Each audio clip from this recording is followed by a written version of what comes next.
Welcome to Akshaya vlog. Idli sambar சூப்பராக ready ஆகிடுச்சு பாருங்கள். செம்ம கமன்னு ஒரு வாசனையோடு ரெடி ஆகிடுச்சு பாருங்கள். நல்லா பெருஞ்சீரகம் போட்டு தாளித்து கொதிக்க விட்டாச்சு. செம்மையாக இருக்குது பாருங்கள்.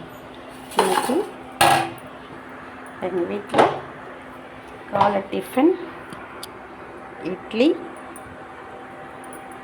தோசை,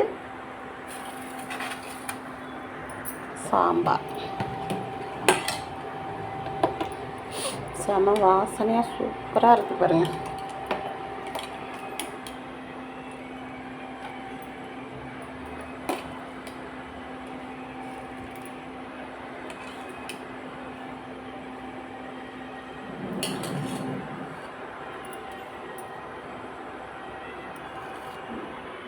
சூப்பரான டேஸ்ட்டில் ஒரு இட்லி சாம்பார் எல்லாம் ரெடி ஆகிடுச்சு பாருங்கள்.